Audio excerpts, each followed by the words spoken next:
Assalamualaikum warahmatullahi wabarakatuh.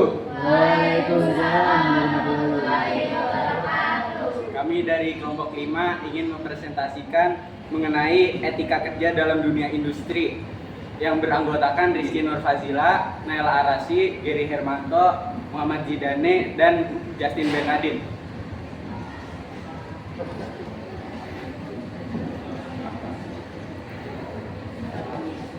Etika kerja dalam dunia industri. Menurut Iwano, dalam etika kerja dalam industri adalah aturan normatif yang mengandung sistem nilai dan prinsip moral yang merupakan pedoman bagi karyawan dalam melaksanakan tugas pekerjaan dalam perusahaan. Adapun prinsip-prinsip berikut dari Iwano 2018. Yang pertama, melaksanakan tugas sesuai visi misi dan tujuan perusahaan. Yang kedua, selalu menghormati sesama karyawan. Yang ketiga, memegang amanah atau tanggung jawab dan kejujuran. Keempat, selalu berorientasi pada budaya peningkat mutu kinerja. Yang kelima, membangun kerja dalam melaksanakan tugas di perusahaan. Dan yang terakhir, menanamkan kedisiplinan bagi diri sendiri dan perusahaan. Suatu perusahaan hendaknya memiliki etika kerja di dalam perusahaan tersebut. Upaya yang dapat dilakukan dalam hal adalah yang pertama, membuat jalur etika kerja dalam melibatkan para karyawan. Lalu pelatih tentang pengertian dan penerapan etika kerja, melaksanakan proses sosialisasi dan internalisasi etika kerja, dan yang terakhir meningkatkan komunikasi horizontal dan vertikal dalam formal dan informal. Berikut sejumlah etika kerja yang dapat dilakukan oleh para pekerja menurut Iwano. Yang pertama, menjaga disiplin diri. Yang kedua, etika ketika masuk kantor, seperti mengucapkan salam dan lain-lain. Yang ketiga, etika dalam pergaulan di kantor. Contohnya, bersikap sopan, santun, dan ramah, menggunakan pakaian yang rapi. Yang keempat, etika dalam berbicara. Berbicara dengan menatap lawan berbicara, berusaha menyenangkan lawan bicara. Yang kelima, menghindari hal-hal dalam pembicaraan. Contohnya, menjelekkan orang lain, dan membicarakan hal-hal sensitif.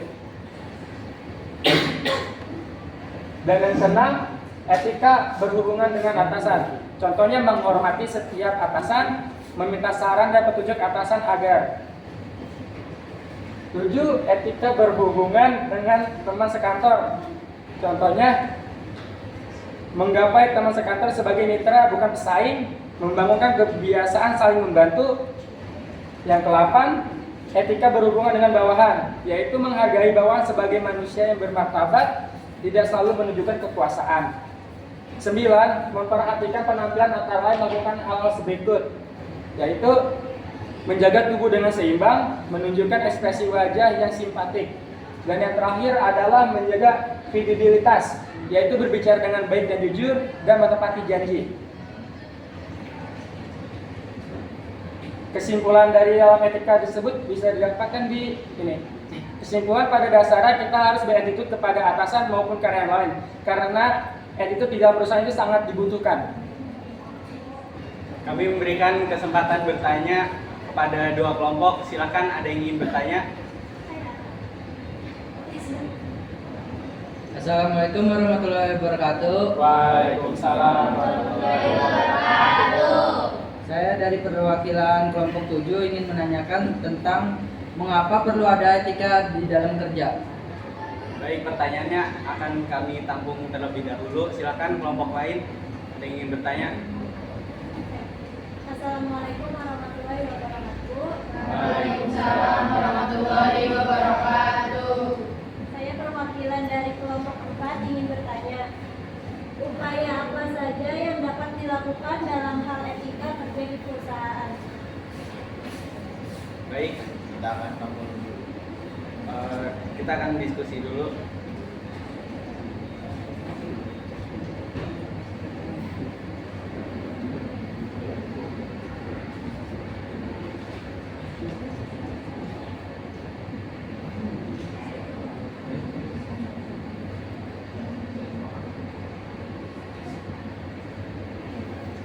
Baik, saya akan menjawab pertanyaan dari Muhammad Al-Fauzi. Pertanyaannya adalah mengapa perlu ada etika kerja? Jawabannya karena etika kerja mengandung sistem nilai dan prinsip moral yang merupakan pedoman bagi karyawan dalam melakukan tugas pekerjaannya dalam perusahaan. Terima kasih. Baik, saya akan menjawab pertanyaan dari Sylvia dari kelompok 4. Pertanyaannya yaitu upaya apa saja yang dapat dilakukan dalam hal etika kerja di perusahaan. Upaya yang dapat dilakukan adalah membuat kode etika kerja dalam melibatkan para karyawan. 2. Pelatihan tentang perhatian dan penerapan etika kerja. 3. Melaksanakan proses sosialisasi dan internalisasi etika kerja. 4. Meningkatkan komunikasi horizontal dan vertikal, formal dan informal. 5. Meningkatkan fungsi pengawasan kerja. 6. Memberikan penghargaan kepada karyawan yang beretika kerja tinggi sebagai motivasi bagi karyawan lain dalam meningkatkan etika kerjanya. Silakan kelompok lain untuk memberikan saran. Assalamualaikum warahmatullahi wabarakatuh. Waalaikumsalam warahmatullahi wabarakatuh. Saya perwakilan dari kelompok 6 ingin memberikan saran. Suaranya sudah jelas, tetapi pengucapannya terlalu cepat dan cara menjawabkannya sudah sangat baik. Terima kasih. Terima kasih, saran dan masukannya akan kami terima.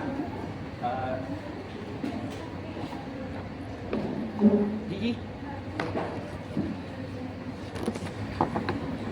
Sekian presentasi dari kelompok kami, kurang lebihnya mohon maaf. Wassalamualaikum warahmatullahi wabarakatuh. Waalaikumsalam.